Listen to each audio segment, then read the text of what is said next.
Today I choose to follow you. Good morning. It's Friday, the 7th of July, and I've got a lovely cup of coffee with some awesome creamer here this morning.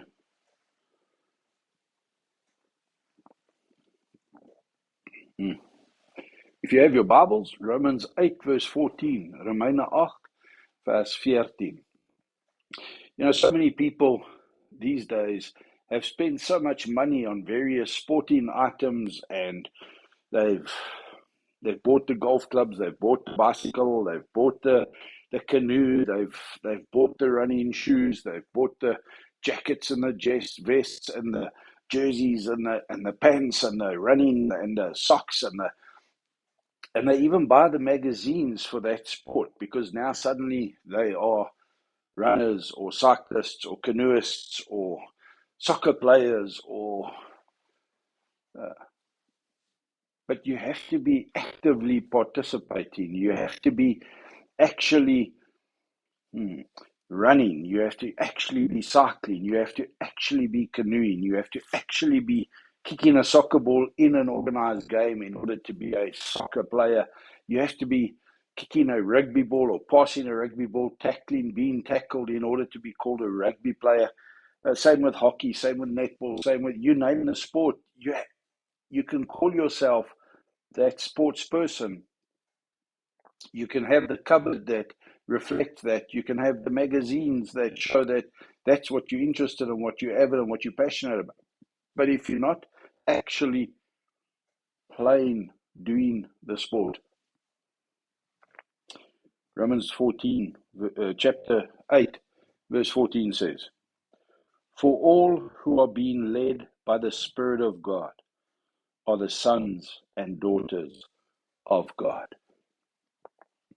So many people have Bibles, so many people have church clothes, so many people have a church membership in the sense that they've got their pew booked, they have their seat, their favorite place of sitting. They even may have a ministry. They may be involved in the Sunday school or the youth or the praise and worship or the ladies' fellowship or the men's fellowship. They may be being used on outreaches into the community to make a difference.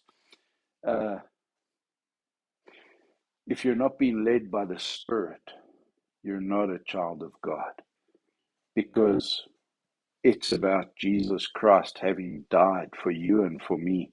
It's about that opening up the fact that at our salvation, the Holy Spirit seals us in that salvation.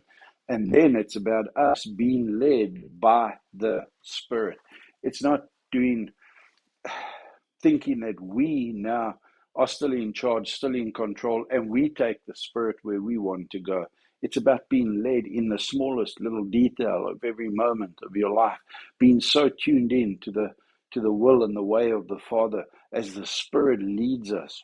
And this is in the context of laying off that which is the flesh, laying off that which is our first, easiest desire in every situation. And man's heart has been wicked from all generations because of the fall of Adam and Eve.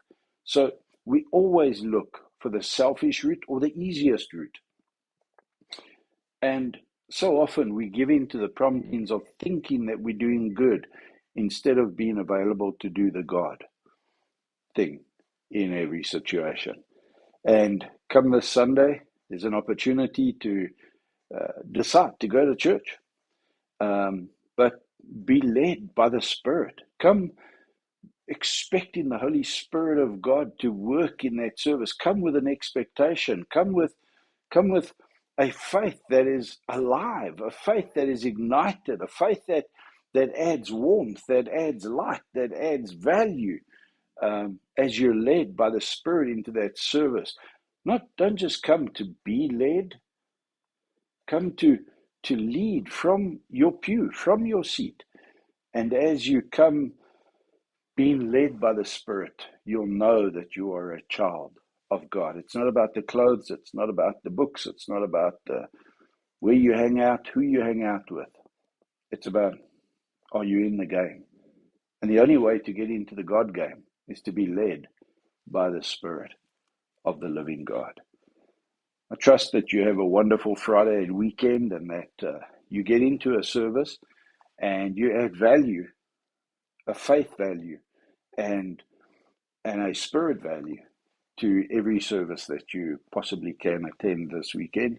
And Lord willing, we'll see you Monday again. To hear your voice and live today.